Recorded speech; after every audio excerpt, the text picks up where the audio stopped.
Welcome to our deep dive, everyone, into the history of cyber warfare. It's a really, really fascinating topic. Oh, absolutely. We're going to be going beyond just the headlines and uncovering some of the tactics and motivations behind the most impactful digital battles, really, waged by nations. Yeah. And our guide for this whole journey is this book, The Art of Cyber Warfare by John DiMaggio. Great book. Have you ever wondered, how a digital attack can cripple a country's infrastructure? Oh, yeah, it's scary stuff. Or steal millions of dollars or more? Right, and it's happening all the time. Yeah. Yeah, it's the evolution of it is fascinating, from just disrupting basic services to highly sophisticated campaigns that can, just cripple critical infrastructure or even influence elections. Yeah. Yeah. It's mind-blowing to think that the battleground has shifted to cyberspace. Absolutely. And stakes are so high. Yeah, yeah. DiMaggio takes us back to a time before the internet even. Oh, great. Way back. With this story that feels like something straight out of a spy thriller. Yeah. He reveals this clandestine operation of this Swiss company called Crypto AG. Uh-huh. That sold rigged encryption devices to countries all over the world. Yeah, what's remarkable about that is that it was secretly controlled by the NSA. Oh. For decades, What? giving the U.S. basically a backdoor into the communications of countless countries. And this operation just highlights the length that nations would go to for intelligence gathering, even before the internet became the dominant force that it is today. That's incredible. It really shows how long this type of clandestine activity has been going on. Yeah. Well, let's fast forward a little bit to 2003. Okay. And the emergence of what was called Titan Rain. Uh-huh. This was one of the first publicly attributed cyber espionage campaigns. Yeah. And this series of attacks, they targeted U.S. defense contractors, research institutions, Right. and investigators linked it to China. How did this incident change the U.S. perception of cyber threats? It was a significant turning point. I mean, it really forced the U.S. to recognize the growing threat from cyberspace and particularly from China's capabilities in this domain. Prior to this, cyber attacks were often seen as just isolated incidents, but Titan Rain demonstrated a level of sophistication and coordination that raised serious concerns. Right. DiMaggio also delves into what's called Moonlight Maze. This is an even more mysterious campaign that targeted U.S. defense systems in the late 1990s. Investigators, they meticulously pieced together this puzzle. Wow. And eventually traced these attacks back to Russia. And they discovered that the attackers, they were interested in highly sensitive information about missile defense systems. This incident gives us a glimpse into just how high the stakes can be in cyber espionage. Right. What makes Moonlight Maze so intriguing to you? I think what stands out is how meticulously investigators had to work to uncover the attackers' motives and methods.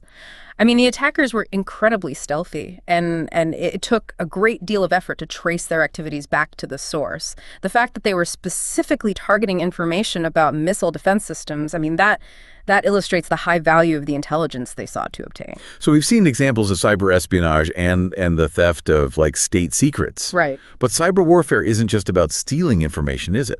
No, absolutely not. Cyber warfare can also be a powerful tool of disruption. And we see this clearly with the 2007 cyber attack on Estonia. Oh, wow. This massive DDoS attack crippled the country's digital infrastructure. So banks going offline? Oh, yeah. Government websites becoming inaccessible? Oh, everything. Wow. It's a highly digitally connected country, so this attack had a huge impact on their daily life. Yeah. What can we learn from this attack about the vulnerabilities of interconnected societies? I mean, the Estonian attack was a wake-up call for many countries. It demonstrated how even relatively simple cyber attacks, like a DDoS, could have a crippling effect on a nation's essential services and its economy. It highlighted the vulnerability of critical infrastructure in a digitally interconnected world. And it wasn't an isolated incident. In 2008, as Russia invaded Georgia, a similar DDoS attack occurred, Yep. further demonstrating the growing use of cyber warfare alongside traditional military operations. Right. DiMaggio also describes another incident from 2008 called Buckshot Yankee. Okay. And this was when U.S. military networks were kind of stealthily attacked. Uh-huh. This attack was also attributed to Russia. Oh, wow. What can you tell us about that? Well, Buckshot Yankee is a fascinating case because it highlights the constant, back and forth between attackers and defenders in cyberspace. What's remarkable is how the Department of Defense managed to stop the attack. They spoofed the attacker's command server, Wow. essentially tricking them into shutting down the operation. Yeah. It was a clever tactic that demonstrated the importance of adaptability and innovation in cyber defense. These early examples of cyber attacks, while disruptive, primarily focused on espionage and denial of service. But the development of sophisticated malware like Stuxnet marked a significant escalation in the capabilities and potential impact of cyber warfare. Stuxnet was a game changer. Tell me about it. Yeah, so Stuxnet emerged in 2010, and it specifically targeted Iran's nuclear program. Wow. It was a highly advanced worm that caused physical damage to centrifuges. Oh, wow. Used in uranium enrichment. Wow. And this was the first known use of a cyber weapon to cause real-world destruction. It showed the world that cyber attacks could have physical consequences. Absolutely. And weren't just limited to the digital realm. It's really unsettling to think about. The discovery of the Equation Group, linked to the NSA, raised even more concerns about the scale and the secrecy of government-sponsored hacking. Can you tell me more about that? Yeah, the Equation Group, it was discovered in 2015, but evidence suggests they've been active for much longer. Wow. And they possess a vast arsenal of tools and techniques demonstrating the significant resources dedicated to these types of operations. And their discovery sparked debate about the ethical implications of developing such powerful cyber weapons and the potential for misuse. Then there are attacks like Shamoon, Right? which targeted Saudi Aramco, a major oil company, in 2012 and 2016. Yeah. This destructive malware attack, it wiped data from their systems and demonstrated the potential for cyber attacks to cause significant economic damage and disruption to critical infrastructure. Shamoon was a wake-up call for the energy sector. Wow. It showed that cyber attacks could have a devastating impact on critical infrastructure, potentially disrupting energy supplies and causing widespread economic consequences. The attack highlighted the need for increased investment in cybersecurity measures to protect vital assets. It's a sobering reminder that the impact of cyber warfare extends far beyond the digital realm. Absolutely.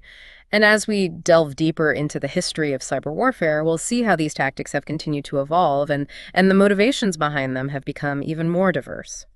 Let's take a closer look at how these attacks are categorized Okay. and the methods used to carry them out. Okay. You mentioned earlier that not all attackers are created equal. Right. Could you elaborate on that a little bit? Yeah, DiMaggio offers a helpful framework for understanding the different types of actors in the cyber warfare landscape. He categorizes them into four main groups: hacktivists, cyber criminals, cyber espionage actors, and what he calls the unknown category. Okay, so let's unpack those categories a little bit. Starting with hacktivists, they're typically motivated by political or social causes, right? Yeah. Groups like Anonymous come to mind. Right. Hacktivists use cyber attacks to disrupt or spread their message. Their level of sophistication varies, but they can pose a significant risk, especially when they have a large following or manage to exploit critical vulnerabilities. Then we have cyber criminals who are primarily driven by financial gain. Right. They're behind attacks like ransomware and data breaches, and they're constantly evolving their tactics to make money. Yeah. What are some of the more concerning trends you've seen in the world of cybercrime? Well, one of the most alarming trends is the rise of what's called crime as a service, What? where hacking tools and malware are readily available for purchase on the dark web. Oh, wow. And this makes sophisticated attack techniques accessible to anyone, regardless of their technical skills. Oh, my gosh. Which significantly lowers the barrier to entry for aspiring cybercriminals. So it's like providing a blueprint for criminal activity. Yeah. Oh, that's terrifying. And then there are the cyber espionage actors, Yeah. often linked to nation states. These groups, they have the resources and expertise to carry out highly targeted attacks like the ones we discussed earlier. Right. And their goals are often to steal sensitive information, disrupt critical infrastructure, or gain a strategic advantage over their adversaries. What about this unknown category? Is Yeah. that just a catch-all for attacks that can't be definitively attributed? Well, not necessarily. Okay. It also encompasses emerging threats or groups that haven't been identified yet. It's a reminder that the threat landscape is constantly evolving and that there are always new actors and techniques emerging. So how do investigators even begin to attribute an attack to a specific group or individual, especially with all the techniques attackers use to mask their identities? It's a complex process Yeah. that requires expertise in both cybersecurity and intelligence analysis.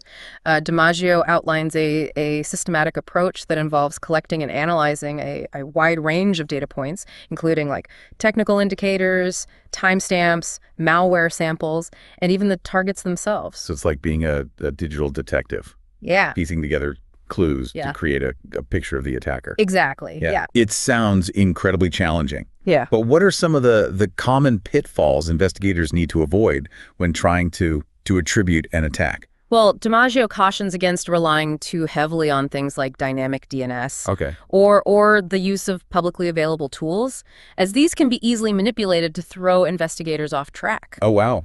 It's also important to avoid jumping to conclusions based on a single piece of evidence. Right. Attribution requires a holistic analysis of all the available data. So it's not just about technical expertise. Right. It's about understanding the context, the motivations, the potential players involved. Absolutely, yeah. Let's move on to the methods attackers use. Okay.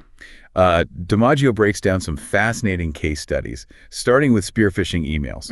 These targeted attacks, they can be very convincing, can't they? Oh, absolutely. Spear phishing emails are designed to trick specific individuals into revealing sensitive information or downloading malware. And attackers often use social engineering techniques to manipulate their victims, preying on their trust or creating a sense of urgency to compel them to act without thinking critically. What are some of the warning signs that people should look out for to avoid falling victim to these attacks? Well, one of the most important things is to carefully examine the sender's email address. Often, attackers will spoof addresses to make it look like the email is coming from a legitimate source. Always hover over links before clicking on them to ensure they lead to the expected website. Oh, hi. And be wary of attachments, especially from senders you don't recognize. If something feels off about an email, trust your instincts and don't be afraid to reach out to the supposed sender through a different channel to verify its authenticity. Those were all great tips. DiMaggio also emphasizes the importance of understanding email headers. Those hidden pieces of information that reveal the path an email took from sender to recipient. How can analyzing these headers help us detect spear phishing attempts?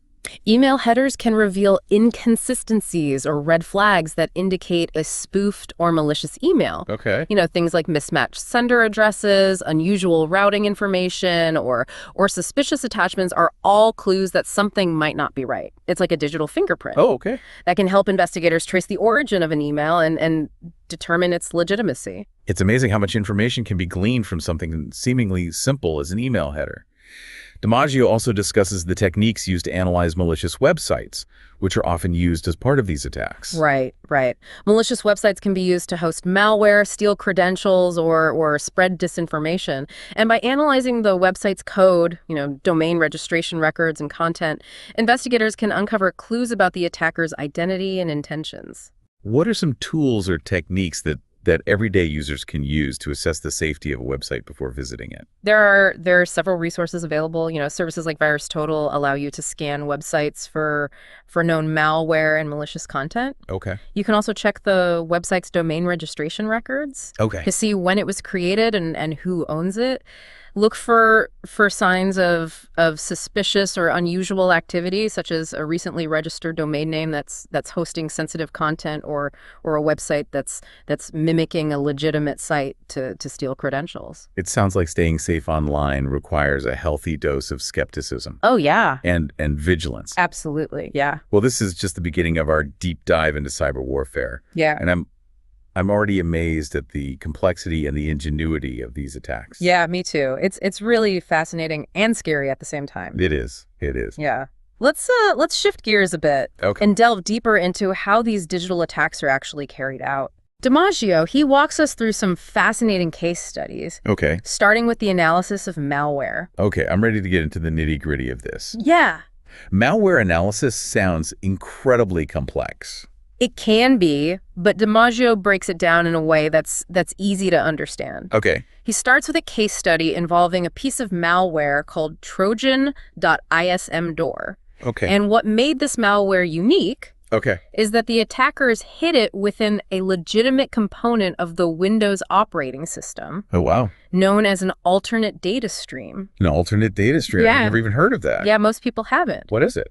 So an alternate data stream, it's essentially a way to attach hidden data to a file. Oh, okay. It's like having a secret compartment within a file that most users and even some security programs wouldn't even know to look for. So the malware was essentially invisible to traditional security measures. Exactly. Because it was disguised as a harmless file. Exactly. It's a clever technique that demonstrates the ingenuity of these attackers and their ability to exploit hidden features within operating systems. It makes you wonder how many other hidden features might be out there that attackers could exploit. Yeah, it's a concern that security researchers are constantly grappling with. Right. The discovery of one vulnerability often leads to the discovery of others. DiMaggio also examined a case involving what was called the Bachozens malware. Okay. Which used a technique to communicate with its command and control servers that also kind of flew under the radar. Yeah, Bachozens was designed to blend in with normal network traffic by manipulating a legitimate internet protocol, DNS.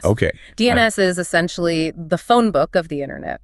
When you type in a website address, your computer uses DNS to look up the corresponding IP address. Got it. The attackers behind Bachozens, they figured out how to embed covert messages within these DNS requests. So even if security analysts were monitoring network traffic, they might not have noticed anything unusual. Exactly. The malicious communication was hidden in plain sight, disguised as legitimate network activity. Wow. This highlights the importance of not just monitoring network traffic, but also understanding how protocols work and being able to spot anomalies that might indicate malicious activity. It sounds like cybersecurity analysts need a deep understanding of both the technical aspects of networks and the psychology of attackers. That's a great way to put it, yeah. They need to be able to think like both a defender and an attacker. Speaking of attackers with advanced capabilities, let's talk about zero-day exploits. Okay. These are vulnerabilities that are unknown to software vendors, making them incredibly valuable to attackers. Zero-day exploits are like a golden ticket for attackers because they allow them to exploit vulnerabilities before anyone even knows they exist. Wow. DiMaggio, he provides a list of examples highlighting how nation-state actors, particularly from China, have been linked to the discovery and exploitation of zero-day vulnerability in popular software like Microsoft Internet Explorer and Adobe Flash Player. So these attackers are constantly searching for vulnerabilities in widely used software, hoping to find a weakness they can exploit before it's patched. Exactly. It's a race against time for software vendors to find and fix vulnerabilities before attackers can exploit them. That's a bit unsettling to think that there might be unknown vulnerabilities lurking in the software that we use every day. It is, yeah. DiMaggio mentions a fascinating pattern. Yeah. The same zero-day exploits often appear among multiple groups within a short period, suggesting a possible connection or sharing of information between these actors. That's a concerning observation. It suggests that there might be a black market for zero-day exploits where vulnerabilities are bought and sold among cyber criminals and even nation-state actors. So it's not just a matter of defending against individual attackers. It's about defending against a network of attackers who might be sharing information and collaborating with each other. Exactly. It makes the task of defense that much more challenging. So how do defenders even begin to fight back against these sophisticated threats? Especially when attackers are using zero-day exploits that are unknown to the software vendors themselves. It's tough. One important tool is open source intelligence. Or OSINT. OSINT. Yeah. That's the art of gathering information from publicly available sources, right? That's right. Yeah. It sounds like something a detective would do, but in the digital realm. That's a great analogy. Okay. OSINT involves using publicly available information, such as websites, social media posts, domain registration records, and even academic publications to gather intelligence. In the context of cybersecurity, it can be used to identify attackers, uncover their infrastructure, understand their motivations, and even anticipate their next moves. So it's like putting together a puzzle. Yeah. Using pieces of information from various sources to create a complete picture of the attacker. Exactly. What are some of the tools and techniques used in OSINT investigations? There are a wide range of tools available, Oh. some of which are free and others that are commercial. Okay. DiMaggio mentions several popular ones, Right. including domain tools for researching domain names and IP addresses. Yep. Shodan, a search engine for internet-connected devices. Interesting. VirusTotal, a massive database of malware samples. Okay. Maltego, a tool for visualizing relationships between data points. Yeah, okay. And Recon, a powerful framework for reconnaissance and information gathering. Wow. So they have all these tools at their disposal. They do, yeah. And these tools can help investigators automate tasks, analyze large data sets, and uncover connections that might not be apparent through manual investigation. It's a reminder that while the attackers have their tools and techniques, so do the defenders. Absolutely. Knowledge is power. Right. And having the right tools and expertise can make a huge difference in the fight against cyber threats. DiMaggio also stresses the importance of staying anonymous while conducting these investigations. Yeah. Why is that so important? Well, if investigators aren't careful, they could tip off the attackers that they're being investigated, giving them the opportunity to cover their tracks or change their tactics. Right. Tools like VPNs and Tor can help investigators mask their IP addresses and locations, Yeah. making it more difficult for attackers to trace their activity. So it's not just about finding the information. Right. It's about finding it discreetly and without alerting the adversary. Exactly. And it's also crucial to use these tools responsibly and ethically, Right. always adhering to legal and ethical guidelines. Of course. There's a fine line between gathering intelligence and engaging in illegal or unethical activities. It's a reminder that even in the world of cyber warfare, there are rules of engagement. Right. We can't compromise our own values in the pursuit of catching criminals. DiMaggio walks us through a specific case study Okay. where these OSINT tools and techniques are put into action. An investigation of a spear phishing email that targeted attendees of the 2013 Apex CEO Summit. Oh, wow. Let's break down this case and see how the analysts used OSINT to uncover the details of the attack and attribute it to a specific group. Okay, this case is a great example of how a seemingly simple email can be the starting point for a sophisticated cyber attack. Yeah. What initially raised suspicion about this email were a few red flags. Okay. First, the email claimed to be from the APEC Media Group 2013. Okay. But a quick Google search revealed that no such group existed. So right off the bat, there was a sign that the sender's identity was spoofed. Yeah. What other red flags were there? Another warning sign was the attachment itself. Okay. It was a Word document with a suspicious file extension, .cm, Right. which indicated that it could contain macros. Macros are those little programs embedded in documents that can automate tasks. Right. I know they can be helpful, but I've also heard they can be abused by attackers. That's right. While macros can be used for legitimate purposes, they can also be used to execute malicious code. Oh, wow. Opening an attachment containing malicious macros could potentially infect the recipient's computer with malware. So even if the email itself seemed legitimate, the attachment could be hiding something dangerous. Exactly. How did the analysts approach investigating this further? Well, the first step was to scan the document Okay. using VirusTotal. Okay. Now, while VirusTotal didn't immediately flag the document as malicious, it did raise some suspicions, Okay. prompting further investigation. So it's not always a black and white answer with these tools. No. Sometimes you need to dig deeper. Exactly. And in this case, the analyst decided to detonate the document in a sandbox environment Okay. to observe its behavior without risking infection to their own computer. A sandbox is like a virtual playground where you can safely run suspicious files without harming your own system. That's a great way to put it, yeah, by observing the document's actions in the sandbox. The analyst noticed that it was trying to connect to a specific domain, Okay. software.update.org, Right. which was a clear sign of command and control activity. So the document was essentially a Trojan horse Yeah. designed to deliver malware that would then connect back to the attacker's server to receive further instructions. Exactly. That's a common tactic used in spear phishing attacks. The analyst then used OSINT techniques to investigate the suspicious domain further, Right. checking its registration records and using passive DNS analysis to uncover other domains and IP addresses associated with the same attacker. Right. Passive DNS analysis. That sounds very technical. It is, yeah. What is it? Okay, so passive DNS analysis. Yeah. It's a technique that involves collecting and analyzing DNS data Okay. from various sources, such as public DNS servers and security logs, to track the activity of domains and IP addresses over time. Okay. It's like having a historical record of the internet's phone book.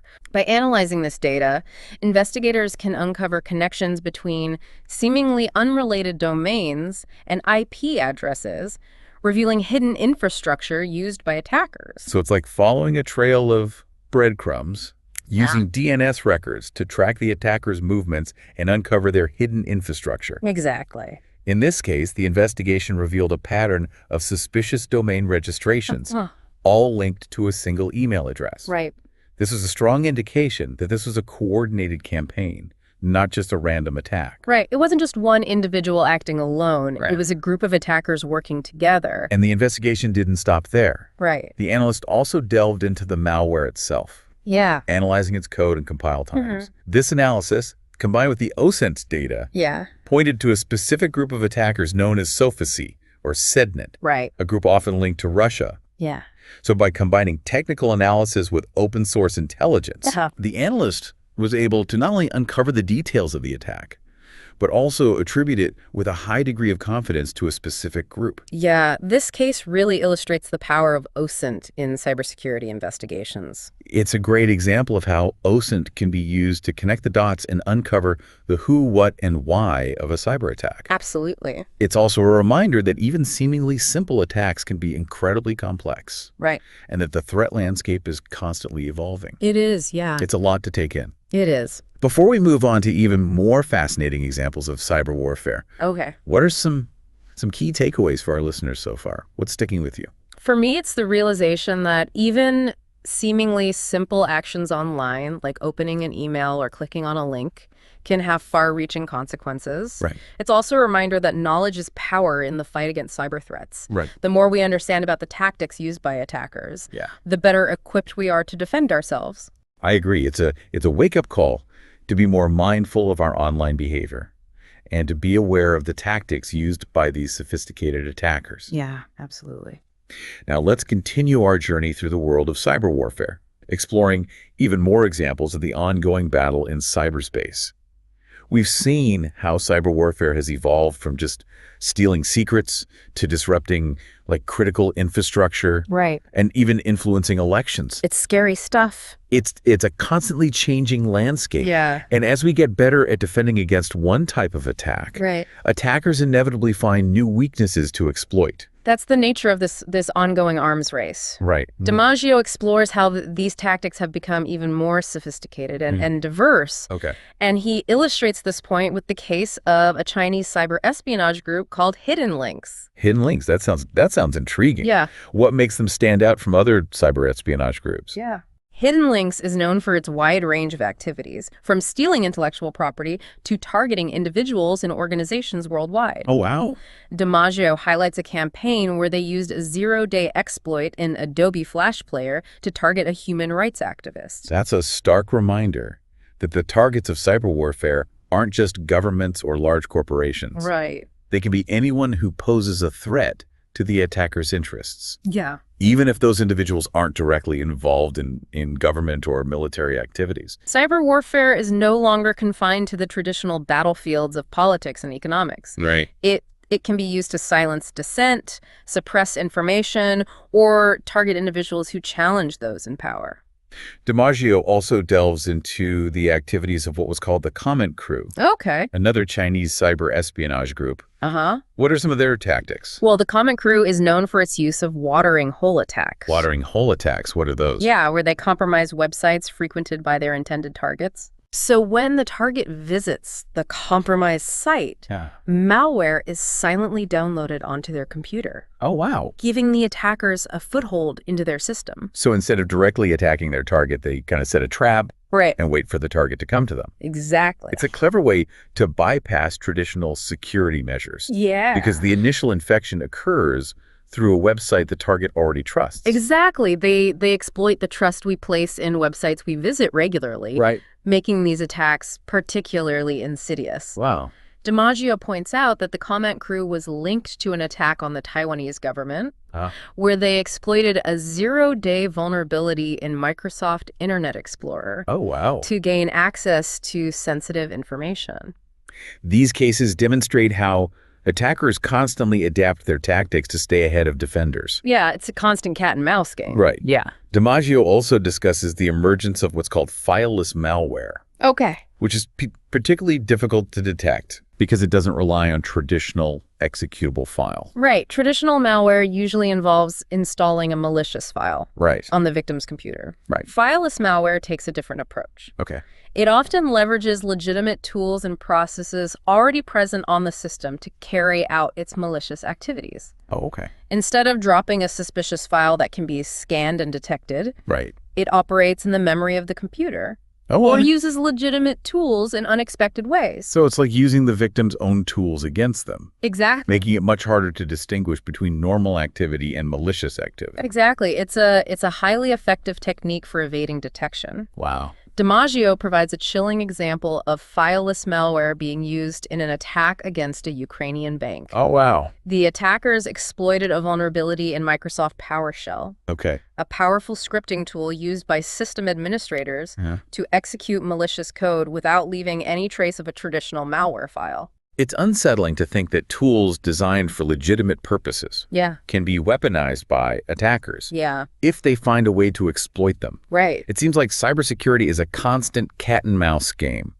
with defenders always trying to catch up to the latest attacker techniques. It is. It's a constant arms race. So what can we, as everyday users of the internet, Right. do to protect ourselves in this increasingly dangerous digital world? Well, DiMaggio emphasizes the importance of basic cyber hygiene practices, Okay. which are more crucial now than ever before. Okay, so what are some specific steps we can take? Using strong, unique passwords for all your accounts is paramount.